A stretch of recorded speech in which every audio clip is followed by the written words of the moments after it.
하나님이 우리를 사랑하시는 사랑을 우리가 알고 믿노니 하나님은 사랑이시라. 우리가 너무나 잘 아는 것이 이 하나님이 사랑이란 겁니다. 사랑, 아가페. 그러니까 사랑은 하나님의 본성이에요. 어떤 사람의 성격을 얘기할 때 여러 가지 말할 수 있잖아요. 뭐 급하다, 인정이 많다, 못됐다, 뭐 할 수 있잖아요. 그래서 그 사람의 본성을 성적으로 말할 수가 있습니다. 하나님의 또 다른 이름은 사랑입니다.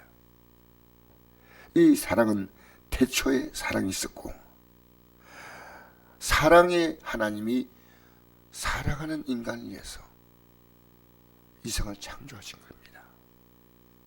그래서 사랑은 하나님의 모든 말씀에 가장 높고 완벽한 표현입니다. 그래서 하나님은 우리에게 멀리 떨어져 계셔서 인간을 향해서 오라고, 나 찾아오라고 그렇게 말씀하신 분이 아닙니다. 죄인이 인간은 하나님께 갈 수가 없잖아요. 그래서 하나님이 직접 우리를 찾아오신 것이 예수님이십니다. 수고가 무거운 짐자들아, 죄 짐자들아, 이 짐 지고 있으면 망하는 거 아닙니까? 멸망 아닙니까? 그러니까 내가 져주겠다. 그게 십자가입니다. 그래서 하나님의 사랑은 우리를 적극적인 사랑이에요. 여러분, 로마서 5장 7절 이런 말씀이 있습니다. 의인을 위해 죽은 자가 쉽지 않고 선을 위하여 용감히 죽은 자가 혹 있거니와.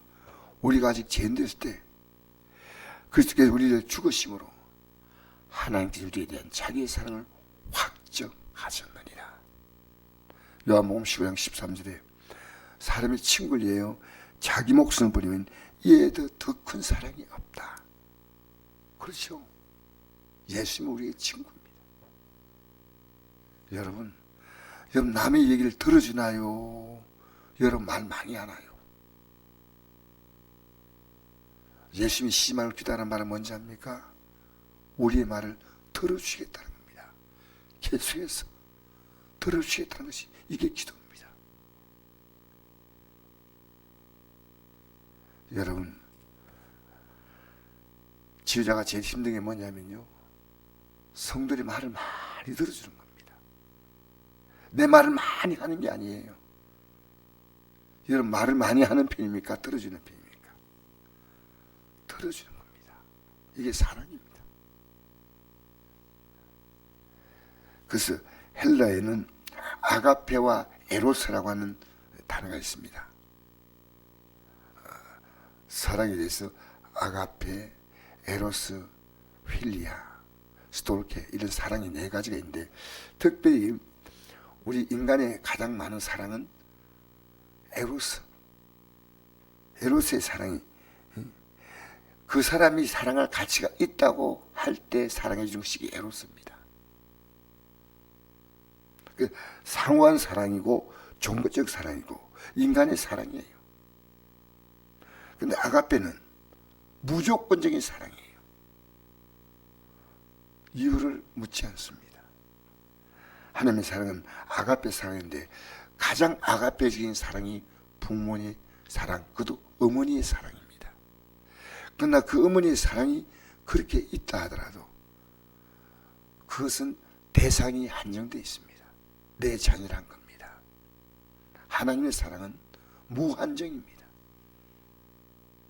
하나님의 사랑이 너무나 넓고 깊고 높고 그리고 크기 때문에 이 사랑의 품을 품 안에 들어오지 못할 자가 없고 이 사랑을 받지 못할 자가 아무도 없다는 겁니다. 그래서 하나님의 사랑은 위로부터 내려오는 사랑이에요. 그것은 컵에 물이 넘쳐서 흘러나오는 그런 사랑이 아니고, 우리 하나님의 사랑은요, 관계적 사랑입니다. 관계. 그래서 하나님은 성부와 성자와 성자 삼위 하나님이 서로 사랑을 주고받는 겁니다. 예수님께서 십자가에 못 박힐 때 이런 표현했죠. 나의 하나님 나의 하나님 어찌하여 나를 버리셨나이까. 이 말은 우리의 죄를 예수님 담당할 때 하나님의 사랑의 흐름이 끊어진 거예요. 그게 가장 고통스러운 거예요. 그래서 하나님은 무조건 사랑하지 않습니다. 아무나 사랑하고 하지 않습니다. 하나님은 죄인을 사랑하지 않습니다. 죄인이 회개할 때 사랑하는 겁니다. 그래서 하나님의 사랑은 하나의 법칙이 있어요. 법칙이 뭐냐면 질서를 따라 사랑하는 거예요. 여러분 이런 사랑이죠. 이 자녀가 잘못한 데도 부모가 막 사랑을 주지 않습니까? 지금 문제 일으키는 거예요, 얘가. 근데 막 돈 주고. 내가 그 어떤 국회의원의 아들이 그 계속 그 죄를 지어서 감옥에 가기도 하고 뭡니까 래퍼 가수인데 또 알고 보니까 그것도 기독교인이다. 기독교인. 근데 너무나 창피한 거예요. 근데 아버지가 왜 그 자녀를 못 찾나요? 그건 잘못된 사랑입니다. 그건 의가 없는 사랑이에요. 여러분 우리 만나서요 이 세상은요 불의도 얼마나 사랑할 수가 있습니다. 예수님은 가부남 베시다가 하나님 말씀 안 받을 때요 주님은 딱 밥그릇 끊쳤습니다. 제가 성경을 보니까요 참 가슴 아픈 구절이 있습니다. 어떤 구절이냐면요 요한복음 8장 57절 보니까 예수께서 이르시되 진실로 진실로 이르노니 아브라함이 나기 전부터 내가 있느니라 하시니 그들이 돌을 들어 치려 하거늘 예수께서 숨어 성전에 나가시니라. 제가 요즘에 이 말씀이 그렇게 가슴에 주님이 그들을 사랑한다 하지 않았습니다. 아무리 사랑을 줘도 거부하면 끝나는 겁니다. 예수님이 안 말씀드려도 돌을 들어 치지 않은 겁니다. 여러분 무조건 사랑은 사랑이 아니에요.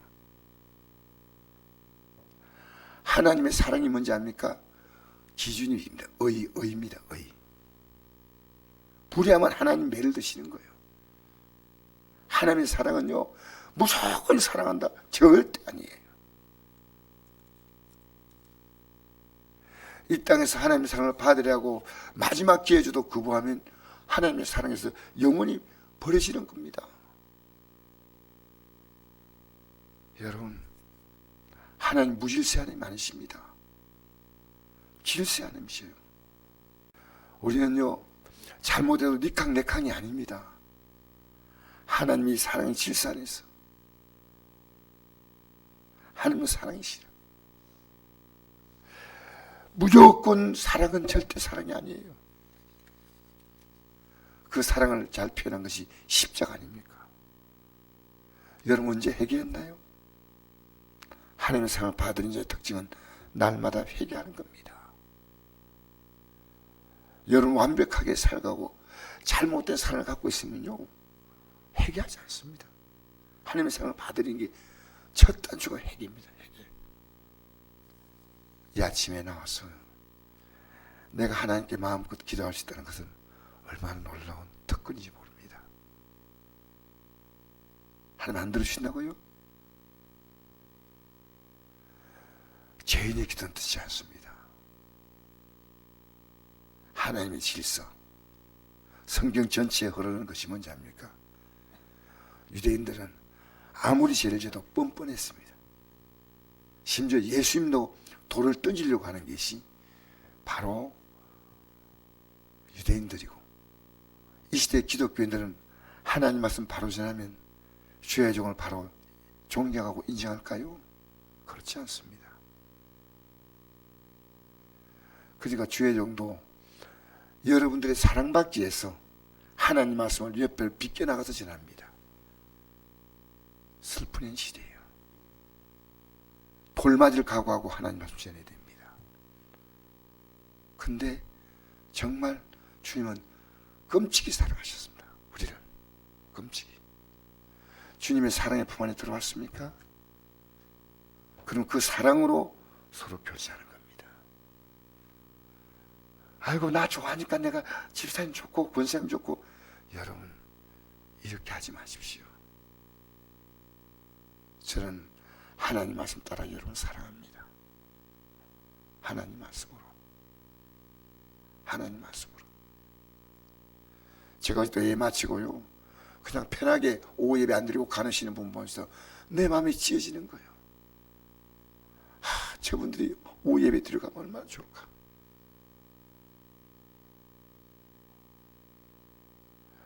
가지만 마음의 여유와 불편 남기주고 가야 됩니다. 아유 예배 드리셔야 되는데 꼭 가셔야 됩니까? 예. 기도하겠습니다. 어찌 수 없이 하시겠죠. 기도하겠습니다. 이 믿음 생활을요, 여러분 원하는 대로 편하게 하게 만들면 안 됩니다. 우리는 인정이 많으면 안 됩니다. 하나님의 사랑으로 권고해야 됩니다. 아시겠죠? 하나님의 사랑으로. 여러분 자신에 대해서 냉정하십시오. 하나님의 사랑으로 내가 나를 볼 수 있어야 됩니다. 하나님의 사랑으로. 하나님의 사랑이시다. 하나님이 우리를 사랑하신 사랑을 우리가 알고 믿느니 하나님의 사랑이시다. 사랑 안에 간자는 하나님 안에 거하고 하나님도 그의 안에 거하시느니라. 이런 사랑이 우리에게 온전히 이루어진 것은 우리로 심판날에 담대함을 가지게 하려 함이니 주께서 그러하시같이 우리도 이 생에 그러하니라. 하나님의 사랑을 온전히 받아들인 자만 이 심판을 견딘다는 겁니다. 심판날에 담대함을 가질 겁니다. 자, 18절 읽겠습니다. 시작. 사랑 안에 두려움이 없고 온전한 사랑이 두려움을 내어 쫓나니 두려움에는 형벌이 있습니다. 두려워한 자는 사랑 안에 온전히 이루어지 못하느니라. 여러분 하나님의 사랑을 받아들인 사람의 특징이 뭡니까? 어떤 것도 두려워하지 않습니다. 죽음도 두려워하지 않아요. 하나님의 사랑은 죽음을 넘어서도 영광으로 나가기 때문이에요. 여러분 두려움이 있다는 것은요, 여전히 여러분의 삶에는 하나님의 사랑이 지배하지 못한 부분이 있다는 겁니다. 여러분 두려워하는 그 부분을 하나님의 사랑으로 채우시기 바랍니다. 오늘 기도할 때 하나님 내 부족합니다 말하지 말고 부족한 그 부분 채우지 않은 하나님이 왜 채우지 않을까? 하나님의 마음을 읽으셔야 됩니다. 하나님의 마음을. 그래서 우리가 사랑하면 그가 먼저 우리를 사랑하셨습니다. 자, 20절 21절 읽어볼까요? 우리 누구도 미워하면 안 됩니다. 진짜 21절 21절 하나님의 사랑으로 시작. 누군지 하나님의 사랑은 나오고 그 형제를 미워하면 이는 거짓말한 자니 보는 바 그 형제를 사랑하지 않은 자는 보지 못하는 바 하나님을 사랑할 수 없느니라. 우리가 이 계명을 주께 받나니 하나님을 사랑하는 자는 또한 그 형제를 사랑할지니라. 아멘. 그래서 이 사랑 때문에 때로는 하나님 매를 드는 겁니다. 사랑 때문에 매를 드는 겁니다. 여러분 진짜 사랑이기 때문에요, 따뜻하게 충고해 본 적 있습니까? 하셔야 됩니다. 그래서 진실로 사랑은요, 우리 하나님은 무조건 끝까지 사랑하지 않습니다. 질서를 따라. 그래서 하나님은 내가 이 말씀을 주었다. 이 말씀이 뭐냐? 하나님의 사랑. 이 말씀의 핵심이 내 마음을 다하고 목숨을 다하고 힘을 다하고 뜻을 다하여 주 하나님 사랑하라. 왜? 내가 늘 그렇게 사랑했는데 일반적인 사랑은 통하지 않습니다. 하나님 계속 사랑을 주면 우리가 반응을 해야 돼요. 반응. 맞죠? 그 반응을 하나님께도 돌려드리는데 더 중요한 것은 하나님이 사람들에게 돌려주는 겁니다. 그래서 지극히 작은 자 하나에게 한 것이 곧 내게 한 것이라는 그 말씀입니다. 내가 옥에 갇혔을 때, 병들을 때, 내가 어려움 만날 때 나를 도와주었느냐? 지극히 작은 자라 얘기한 것이 내게 한 거예요. 왜? 주님이 그걸 원하시는 거예요. 주님이 원하시기 때문에 나는 살아가는 겁니다. 주님 사랑으로 살아가십시다. 그 사랑 안에서 오늘도 내 가슴 속에 주님의 사랑으로 채우셔야 됩니다. 삶의 부족함을 채우는 것보다도 하나님의 사랑으로 꽉 채우는 이 아침이 되시기를 주 이름으로 축복합니다.